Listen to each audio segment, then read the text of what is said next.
15 years ago, I was a freshman in college. I was 19. I had 3 weeks left to go before I finished out the year. And I was running on a treadmill. And suddenly I started swelling up and my eyes started swelling shut. And I felt like there was something in my throat. And I had no idea what was going on. And then all of a sudden, I am being driven to the emergency room. I get in there and the guy sees me and my face all swollen up and goes, "Oh my God." And he gets me a wheelchair and he rushes me back to the room. I have no idea what's going on.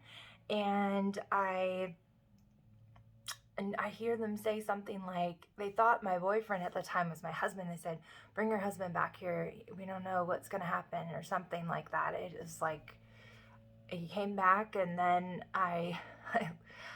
all of a sudden they're like, her whole body's covered in this rash and they're sticking something down my nose and they're sticking something in my mouth, and then I blacked out. And I wake up like a day and a half later and I found out that I had a severe anaphylactic shock and I almost didn't survive it. So that was pretty much the pivotal moment into, we know that something is severely wrong.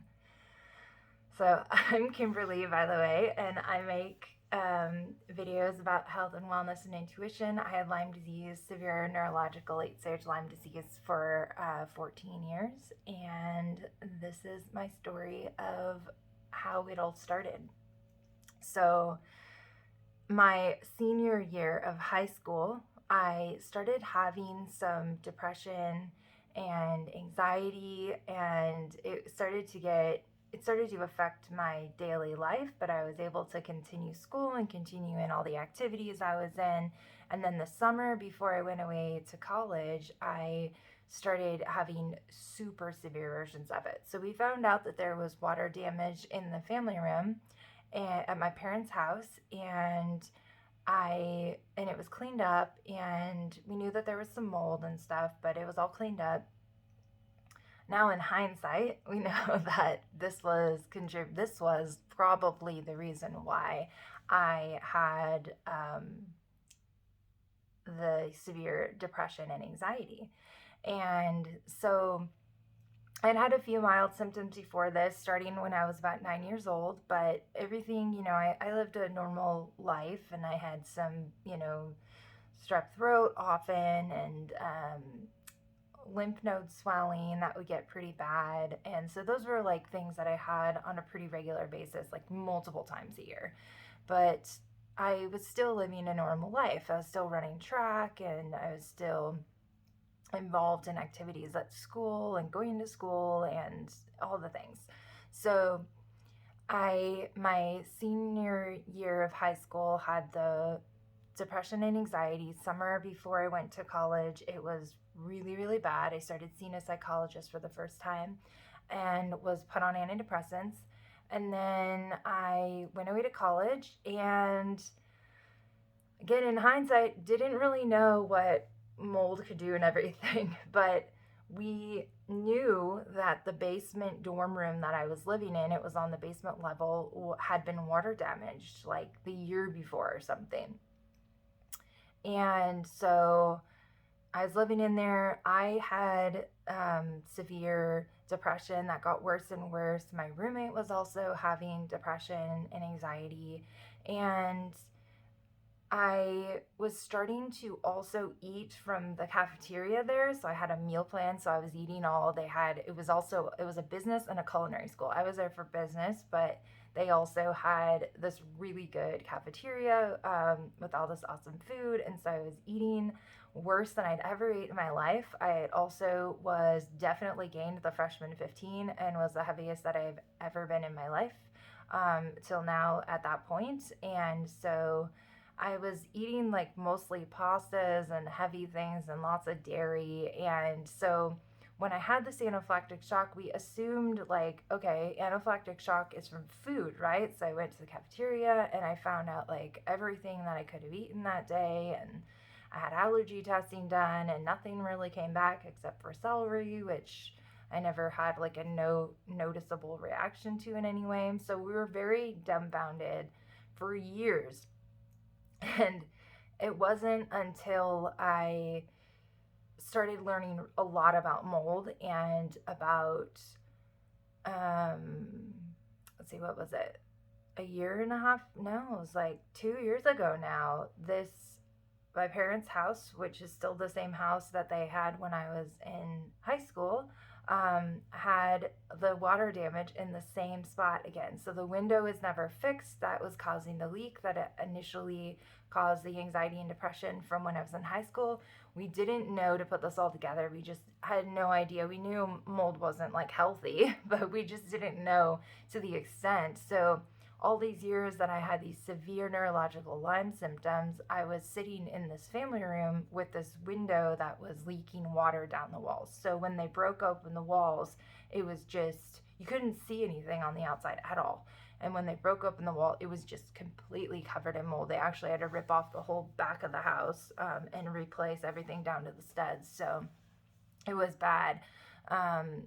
And so we've put together that what happened was I was running in that dorm on a treadmill, and my body had all this mold toxin buildup, and that I had an anaphylactic shock to the mold.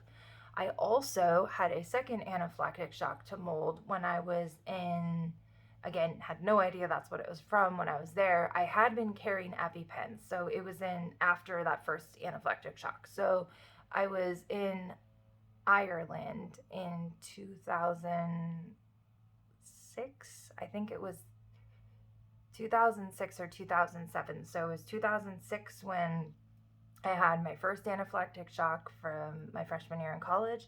And then I think it was that year, it was either that summer or it was the next summer. I think it was that summer.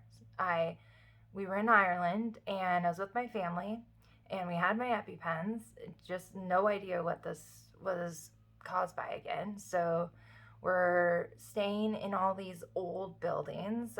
We were actually staying in like an old, a very old stone building that had been redone at that point. And we were at dinner, and I had a normal meal, and then I go and we're sitting in this old bar, and all of a sudden I feel my head is doing this, and like I can't control it, and I'm like, what the heck's going on? So I'm sitting there and I'm just feeling my head just pulling, and I keep trying to pull it down, and I'm really having trouble, and I'm like, I'm not feeling well. I'm gonna go back to the hotel, which was like across the street. I think my brother and one of the friends we were with came with me, and we get there, and all of a sudden my neck starts swelling up, and I can't hold my head down, and I'm starting to have trouble breathing. So my brother runs across the street, grabs my mom. She comes back, she gets the EpiPen out. We've never had to use one before, and she sticks it in my thigh, and and then somebody runs downstairs and figures out where an emergency room is. We're in this small Irish town called Kilkenny. And so we're like, what do we do? So we're told, like, okay, get in your car and drive down the street. The hospital's like right down the road. So you get there, rushing there, going through red lights, and I'm just laying in the back, and I'm in pain. And my neck is being pulled back. My jaw is getting extremely tight. And then I get into the emergency room, and they're like, oh, they didn't know what to do, really. They could tell that something was wrong. They knew that I had the EpiPen. They knew that I was having an anaphylactic shock, but I was also having my head being tilt back. And then my jaw started like unlocking it was pulling out so far and unlocking. That was one of the most severe pains. A lot of things I've been through, that was one of the most severe things that I've experienced. And I blacked out, or they gave me something. I don't remember what happened. So it was either the pain or the lack of oxygen. I blacked out. And I woke up in the middle of the night in this huge room with all these beds. It was an old hospital in Ireland. There was about probably 40 beds in this room. and it's like the old like iron beds, like white iron painted beds. It was actually pretty cool. And I wake up and my head is like this now, and it's pressing into my collarbone so hard that the next few days I actually had a bruise on my collarbone from where it was pressing into my neck. So it was like this is where it was stuck. And so I basically am like, just call for the nurses and try to figure out like what is going on, where am I, like what happened. And so they come in and they're like trying to figure out what to do, and they push like a towel in between my neck and my chin so that it's not pressing into there so hard. They gave me something, and I passed back out. I fell asleep and I woke up the next morning and my body had relaxed. So it was this crazy time with the mold, through just like throughout the years that we noticed was such a contributor to everything. I think for me that the mold brought down my immune system. It created an acidity in the body and brought down my immune system to a level that allowed for pathogens like Lyme disease and other co-infections of Lyme disease to come in, and autoimmune disorders to come up, which is part of the immune function going down. That it just created this environment for my body to foster Lyme disease. Like the pathogens loved it because my body was in such a bad state. So that's a little bit of story. I have so many stories, so many things to tell, and there's so many details to everything. It's hard to figure out what to put in, but that's my story of how I first really got sick, and what was like the pivotal moment to me having severe neurological Lyme symptoms. Well, look out for more videos and more stories and more information. I am dedicated to sharing my experiences and what I'm doing now, and just putting anything out there that allows you to help yourself heal. All right, well, have a great day, guys. I'll see you in the next video. Like if you like this content, and subscribe if you feel called to, and have a great day. Bye.